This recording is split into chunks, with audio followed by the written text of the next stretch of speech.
손흥민 선수의 아버지 손흥정 감독 소식입니다. 내 아들에게 욕설을 했다, 신체적인 학대를 했다라면서 어떤 학부모가 손흥정 감독을 고소했던 사건이 있었죠.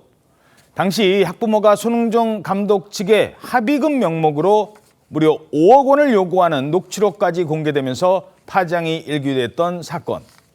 근데 그 학부모, 일단 잠시 뒤에 전해드리고 그 당시 그 녹취록부터 다시 한번 들어보시겠습니다. 5억 이상은 저는 받아야 된다고 생각해요.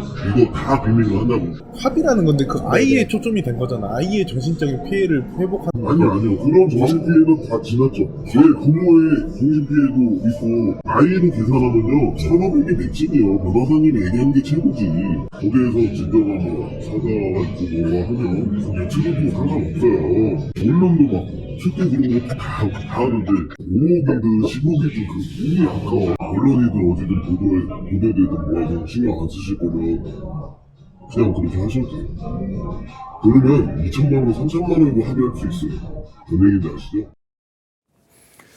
자, 그런데 이 학부모가 최근에 어떤 사건으로 유죄 판결을 받은 사실이 드러납니다. 그런데 혐의가 스토킹이 나오고요. 무고가 나와요. 무고죄라는 거는 어떤 법률적 상황을 이용해서 다른 사람들을 고소했다는 거 아니에요, 지금. 자, 이런 사실이 뒤늦게 알려진 거예요? 예, 그렇습니다. 조선일보의 보도에 따르면 손흥정 감독을 고소한 이 40대 학부모는 지난 15일에 스토킹과 무고로 기소된 재판의 항소심에서 징역 1년 6개월에 집행유예 3년을 선고받았습니다. 그러니까 유죄로 판결이 된 건데요. 손흥정 감독과 관련된 사건 때문이 아니었고 별건의 다른 사건이었습니다. 어떤 사건입니까? 예, 이 별건 어떤 사건인지 보면 이 남성은 지난 2016년에 도박 혐의로 자기 계좌가 압류가 될 그 위기에 처하자 도박 혐의로? 예, 그렇습니다. 그러자 지인의 계좌에 자금을 입금하는 방식으로 인터넷 도박을 했습니다. 그런 뒤에 지인에게 계좌 이체 등의 방법으로 손해를 입었다라고 오히려 허위 고소장을 작성해서 제출을 한 거죠. 이 부분이 무고죄로 판단이 돼서 기소가 된 것입니다. 또 다른 피해자가 있었는데요. 또 있어요? 예, 스토킹 피해자입니다. 2021년 11월부터 2022년 6월까지 무려 103회에 걸쳐서 이 40대 학부모가 피해자에게 없는 얘기 지어내서 사람 깐족거리지 마셔라 라는 등의 SNS 메시지를 계속 보낸 겁니다. 무려 103회를 보낸 건데 여기에 대해서 스토킹 처벌법 위반으로 기소가 됐고 여기에 대해서도 유죄 판결을 받은 것이죠. 조선일보에 따르면 이 손축구 아카데미 관계자는 이 아카데미 측이 이 남성에 대해서 엄벌 탄원서를 제출한 것으로 안다라고 전하기도 했습니다. 자, 그렇다면 이 학부모 손흥정 감독과는 당시에 어떤 일이 있었던 거였죠? 네, 이 학부모는 올해 3월에 손흥정 감독과 이 코치진 2명을 아동학대 혐의로 고소를 했습니다. 당시 제출한 고소장의 내용을 보면 골대에서 중앙선까지 20초 안에 뛰어와라 이런 지시를 이제 아들이 제대로 수행하지 못하자 코치진에게 엎드린 채로 엉덩이를 코너킥 봉으로 맞았다. 그렇게 진술을 하기도 했고요. 그리고 지난 3월 오키나와 전지 훈련 때는 이 훈련 중에 실수했다는 이유로 손 감독에게 욕설을 들었다. 그리고 코치들이 엉덩이와 이 종아리를 여러 차례 때렸다고 주장을 했습니다. 이게 아동학대가 아니라 훈육이라고 해도 부모 입장에서는 충분히 문제를 제기할 수 있는 거지만 다만 이 과정에서 학부모가 손 감독 측에 5억 원의 합의금을 요구한 녹취록이 당시 디스패치를 통해서 공개가 되면서 논란이 된 겁니다.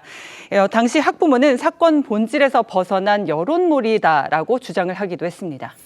자, 그 당시에 얘기 한번 들어보죠. 이때 꼭 손흥민 선수를 언급을 하면서 5억 원 요구하던 장면이 있습니다.